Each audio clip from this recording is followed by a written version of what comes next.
விளையாடுவதில் ஒரு ஒழுக்கம் தேவை. எப்படி ஒழுக்கம்னா, ஆண்களும் பெண்களும் விளையாடக்கூடாது. எந்த ஒரு விளையாட்டாக இருந்தாலும் சரி, பெண்களோடு விளையாடக்கூடாது. ஆண்களும் பெண்களும் சேர்ந்துக்கிட்டு விளையாடக்கூடாது. ஒரு தாயப்பாசி, ஏதோ ஒரு விளையாட்டு விளையாடுறீங்க அப்படின்னா, ஆண்களும் பெண்களும் சேர்ந்து விளையாடக்கூடாது. கலைப்படைப்பு திறன், ஒரு பாட்டு பாடுறோம் அப்படின்னா, அது பண்ணலாம். அது ஆண்களும் பெண்களும் சேர்ந்து பாட்டு பாடலாம், கதைகள் சொல்லலாம், அது வேறு விஷயம். ஆனால் விளையாட்டுன்னு வரும்போது அது ஆண்களுக்குள் மட்டும்தான் அந்த போட்டி இருக்க வேண்டும். அது மாதிரி பெண்களுக்குள் தான் அந்த போட்டி நடக்க வேண்டும். ஒரு விளையாட்டுன்னு வரும்போது பெண்கள் இப்போ ஆண்கள் பெண்களும் விளையாண்டா என்ன ஆகும் அப்படின்னா, பெண்கள் தோற்பதற்கு வாய்ப்பு இருக்குது. பெண்களை தோற்கடிக்க வேண்டும் என்கிற எண்ணம் ஆணுக்கு உருவாகும். ஆண்களை தோற்கடிக்க வேண்டும் என்கிற எண்ணம் பெண்களுக்கு உருவாகும். இப்போ பெண்கள் இயல்பில் அவங்க பெரியவங்க. ஆண் என்பவன் குழந்தை. பெண்களின் பார்வையில் இயற்கை விதிமுறைப்படி பெண்கள் என்பவர்கள் பெரியவர்கள், ஆண்கள் என்பவர் குழந்தைகள். பெண்களின் பார்வையில் பெண்கள் என்பவர்கள் பெரியவர்கள். அப்போது பெரியவங்ககிட்ட போயிட்டு நீ போட்டி போடக்கூடாது. விளையாட்டில் போட்டி என்பது வெற்றி தான் முக்கியம். விளையாட்டில் வெற்றி தான் முக்கியம். ஆண் பெண் இதெல்லாம் முக்கியம் கிடையாது. அப்போ பெண்கள்கிட்ட போய் நீ போட்டி போட்டு அவங்கள நீ ஜெயிக்கிற அப்படின்னா, நீ பெரியவங்க கூட போட்டி போட்டு நீ அவங்கள ஜெயிக்கிற அப்படிங்கும்போது அந்த உறவுமுறை ஆண் பெண் உறவுமுறை என்பது கடுமையாக பாதிக்கும். அந்த ஆண் பெண் உறவுமுறையில் இருக்கிற ஆக்கப்பூர்வமான அணுகுமுறை அது ரொம்ப கடுமையாக பாதிக்கும். அந்த தோல்வி என்பது பெண்கள் வெற்றி அடையும் பட்சத்தில் பெண்கள் மகிழ்ச்சி அடைவார்கள். அதே நேரத்தில் பெண்கள் தோக்கும்போது அது அவங்களுக்கு மனசில் வலியை ஏற்படுத்தும், மன வருத்தத்தை ஏற்படுத்தும். அதுக்கு பயந்துக்கிட்டே ஆண் என்ன பண்ணுவான், விட்டு கொடுத்தா கூட கொடுப்பான். அது மாதிரி விட்டு கொடுக்கக்கூடாது. போட்டின்னு விளையாட்டில் போட்டின்னு வந்தால் வெற்றி தான் முக்கியம். அப்போ வெற்றியும் முக்கியம், விளையாட்டும் முக்கியம். அதே நேரத்தில் அப்போ என்ன பண்ணணும்னா, ஆண்களோடு தான் விளையாட வேண்டும், பெண்களோடு தான் விளையாட வேண்டும். இது விளையாடுவதற்கான ஒழுக்கம். விளையாடுவதில் இந்த கட்டுப்பாடு இருக்குது. யார் கூட வேணாலும் விளையாடலாம் அப்படின்னு சொல்லிட்டு விளையாடக்கூடாது. ஒரு டான்ஸ் ஆடுறீங்க, அது ஒரு பாட்டு பாடுறோம், கதை சொல்கிறோம், அப்போ ஆண்களும் பெண்களும் சேர்ந்து அவங்க கதை சொல்கிறாங்க, பாட்டு பாடுறாங்க, கவிதை எழுதுகிறாங்க, எது வேணாலும் பண்ணலாம். கலைப்படைப்பு திறனை வெளிப்படுத்தும் போது ஆண்களும் பெண்களும் சேர்ந்து அந்த கலைப்படைப்பு திறனை வெளிப்படுத்துவதில் எந்தவித தடையுமே கிடையாது. அதே நேரத்தில் நீங்கள் விளையாடும்போது இப்போ பார்த்தீங்கன்னா, ஒரு விளையாட்டு போட்டியே பாருங்கள், ஒலிம்பிக்காக இருக்கட்டும், எந்த ஒரு விளையாட்டு போட்டியும் பாருங்கள், அங்கே ஆண்கள் தனியாகவும் பெண்கள் தனியாகவும் தான் விளையாடுறாங்க.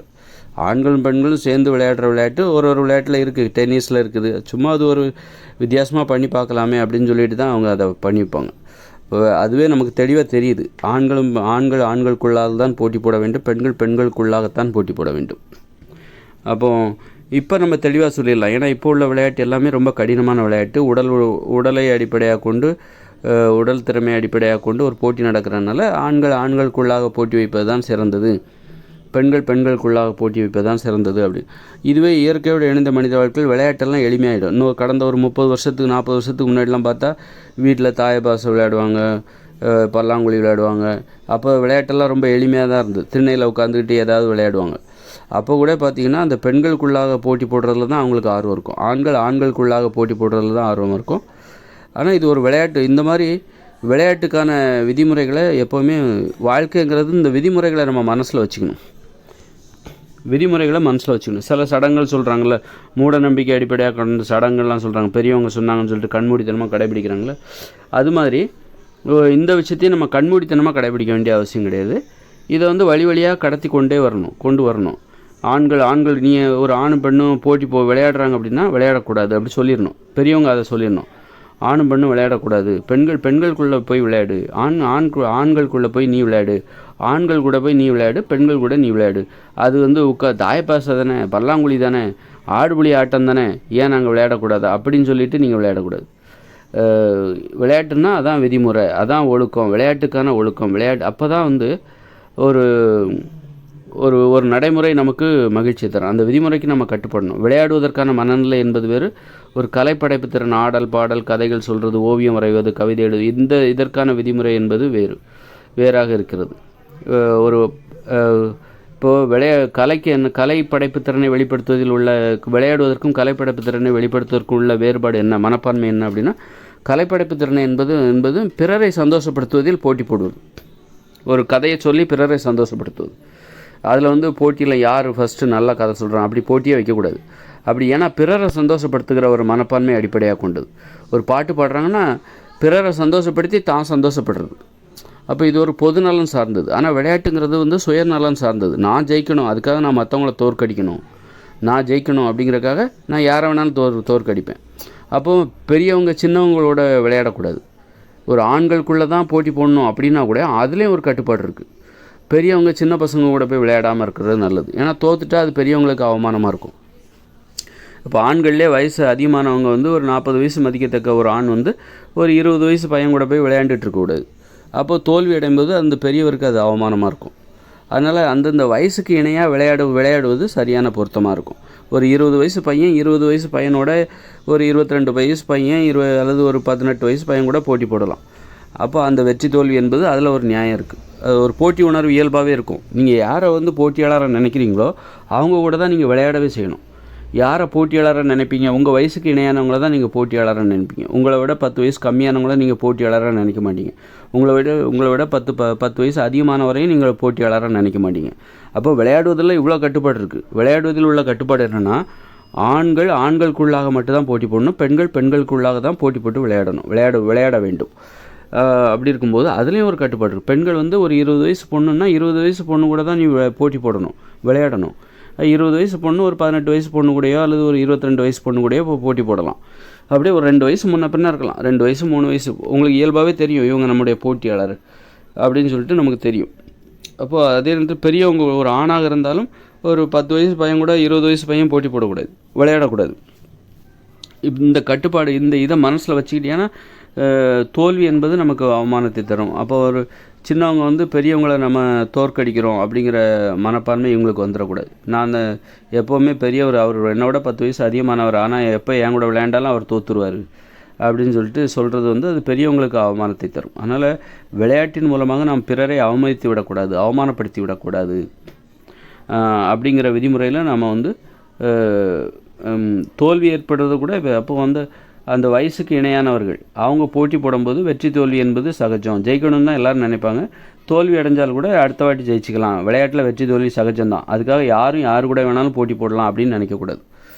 அப்போ அந்தந்த வயசுக்கு இணையானவங்க யாரை நீங்கள் தோழிகளாக நினைப்பீர்கள்? உங்கள் வயசுக்கு இணையானவங்க தான் நீங்கள் தோழிகளாகவோ அல்லது நண்பர்களாகவோ நினைப்பீங்க, தோழனாகவோ நினைப்பீங்க. அவங்க கூட தான் நீங்கள் விளையாடவே செய்யணும். அந்தந்த வயசுக்கு இணையானவர்களோடு தான். ஒரு வயசு முன்ன பின்னா இருக்கலாம், 2 வயசு முன்ன பின்னா இருக்கலாம். அப்போ விளையாட்டில் இவ்வளோ கட்டுப்பாடு இருக்குது. அது மாதிரி விளையாடும்போது பகிர்ந்து உண்ணக்கூடாது. ஏன்னா அங்கே உறவுமுறை ஏற்பட்டுவிடும். பகிர்ந்து உண்டால் உறவுமுறை ஏற்பட்டுவிடும், போட்டி உணர்ச்சி குறைஞ்சிரும். அதனால் விளையாடுகிற இடத்துல பகிர்ந்து உண்ணாதீங்க, விளையாடும்போது பகிர்ந்து உண்ணாதீங்க. ஆண்கள் விளையாடும்போது வாங்க போங்கன்னு கூப்பிடணும். விளையாட்டில் உறவுமுறைக்கு இடமே கிடையாது. அங்கே வெற்றி தோல்வி தான் முக்கியம். அப்படிங்கும்போது உறவுமுறைக்கு அங்கே இடமே கிடையாது. நீ அண்ணனாக இருக்கலாம், தம்பியாக இருக்கலாம்.